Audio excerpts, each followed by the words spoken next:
Welcome back to the channel everyone. I hope you guys are doing extremely well. आप लोगों से request है कि आप लोग मेरे वीडियोस तो देखते हैं बट चैनल को सब्सक्राइब नहीं करते हैं। ऑलमोस्ट 70% लोग जो मेरे वीडियोस देखते हैं वो मेरा चैनल सब्सक्राइब ही नहीं करते हैं। इसलिए चैनल को सब्सक्राइब ज़रूर कर दीजिए जिससे आपको मेरे हर वीडियोस की नोटिफिकेशन मिलती रहे। आज की वीडियो में मैं आपको बताने वाला हूँ अनिल अंबानी के बारे में और उनकी बिजनेस स्ट्रैटेजी के बारे में और उन्होंने जो मिस्टेक्स किए जिसके कारण आज उनकी कंपनी इतनी ज़्यादा लॉसेस में चल रही हैं। ऐसे कौन से डिसीजंस अनिल अंबानी ने लिए जिसके कारण एक समय में वर्ल्ड के रिचेस्ट पर्सन की लिस्ट में आने वाले अनिल आज के समय में बिलियनियर तक की लिस्ट में नहीं है। अनिल अंबानी बेटे हैं धीरूभाई अंबानी के, जो कि फाउंडर हैं रिलायंस इंडस्ट्रीज़ लिमिटेड के। उनकी बिजनेस स्ट्रैटेजी यही थी कि अपने कंपटीटर से हायर क्वालिटी अपने कस्टमर्स को ऑफ़र करना और लो प्राइस पे। जब धीरूभाई अंबानी की डेथ हो जाती है 2002 में, तब वो अपने पीछे 28,000 करोड़ की प्रॉपर्टी छोड़ के जाते हैं। उनकी डेथ के बाद कंपनी के चेयरमैन उनके बड़े बेटे मुकेश अंबानी बनते हैं और अनिल अंबानी बनते हैं मैनेजिंग डायरेक्टर। 1-2 सालों तक सब कुछ सही चलता है। फिर 2005 में दोनों भाई प्रॉपर्टी का बंटवारा कर लेते हैं। बंटवारे में अनिल अंबानी को मिलती है telecom, power generation, financial services और वहीं मुकेश अंबानी को मिलती है oil refining and petrochemical business. और दोनों भाई एक कॉन्ट्रैक्ट साइन भी करते हैं जिसे कहा जाता है नॉन कम्पीट पैक्ट। इस पैक्ट में ये था कि दोनों ही भाई अपने अपने बिजनेस करेंगे और एक दूसरे के सिमिलर बिजनेस स्टार्ट नहीं करेंगे। बंटवारे में अनिल अंबानी को टेलीकॉम बिजनेस मिला। वो तब की सबसे ज़्यादा प्रॉमिसिंग बिजनेस थी और उसमें ग्रोथ का भी सबसे ज़्यादा चांसेस था। अनिल अंबानी से यहाँ पे ये गलती हो गई कि वो नए नए एसेट्स खरीदने लगे और बहुत सारे कंपनीज एक्वायर करने लगे, जिससे उनका बिजनेस एक्सपेंड तो ज़रूर हुआ पर वो कभी भी एक चीज़ पर फोकस नहीं कर पाए।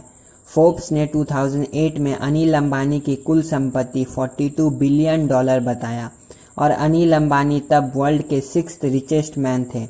रिलायंस कम्युनिकेशन बहुत ही अच्छी बिजनेस थी जिससे अनिल अंबानी को ढेर सारा प्रॉफिट हो रहा था। आरकॉम ने CDMA code division multiple access platform choose की, जो कि उस समय की इमर्जिंग टेक्नोलॉजी थी। पर उनके राइवल कंपनीज एयरटेल और हच ये लोग GSM global system for mobile communication use करते थे। जैसे जैसे टेलीकॉम इंडस्ट्री ग्रो हुई, अनिल अंबानी की टेलीकॉम इंडस्ट्री को बहुत बड़ा नुकसान होने लगा क्योंकि CDMA टेक्नोलॉजी सिर्फ 2G और 3G ही सपोर्ट करती थी और जब 4G इंडिया में आया तब आरकॉम अपने आप को अपग्रेड नहीं कर पाया। और इससे भी बड़ा झटका अनिल अंबानी को अपने घर से ही मिला जब मुकेश अंबानी ने 2016 में टेलीकॉम इंडस्ट्री में एंट्री ली। मुकेश अंबानी के टेलीकॉम इंडस्ट्री में एंट्री के कारण एयरटेल को अपना प्रॉफिट कम करना पड़ा, वोडाफोन और आइडिया को एक साथ मर्ज होना पड़ा और अनिल अंबानी की रिलायंस कम्युनिकेशन तो डूब ही गई।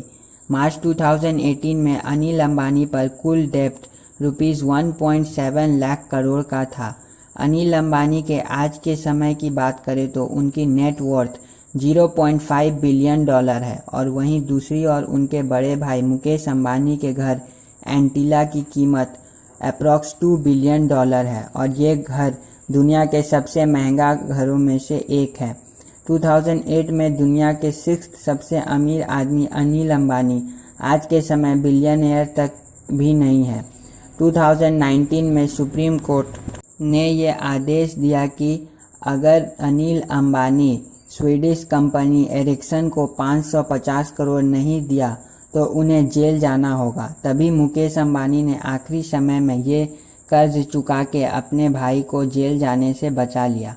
आज के समय में अनिल अंबानी पर इतना ज़्यादा डेब्ट बढ़ गया जिसके कारण उन्हें अपनी ढेर सारी एसेट्स और कंपनीज बेचनी पड़ रही है। हाल ही में उन्होंने अपने biggest asset Reliance Nippon life asset management limited को बेचा जिससे उन्हें 13,500 करोड़ रुपए मिले। अनिल अंबानी के बिजनेस के डूबने की वजह को 3 पॉइंट्स में डिस्क्राइब किया जा सकता है: रॉन्ग एग्रेसिवनेस, हाई डेब्ट, अनरिलेटेड डाइवर्सिफिकेशन। अनिल अंबानी जब अपने पीक पे थे तब वो लगभग 6 से भी ज़्यादा कंपनियों के मालिक थे। Reliance power, Reliance infrastructure, Reliance capital, Reliance entertainment, Reliance home, Reliance finance and Reliance health.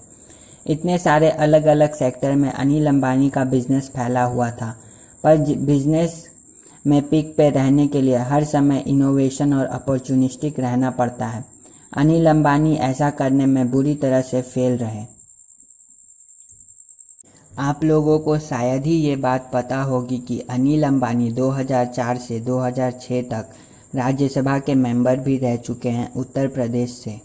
Kokilaben Dhirubhai Ambani hospital, जो कि इंडिया की one of the best hospital है, उसके भी मालिक अनिल अंबानी ही हैं।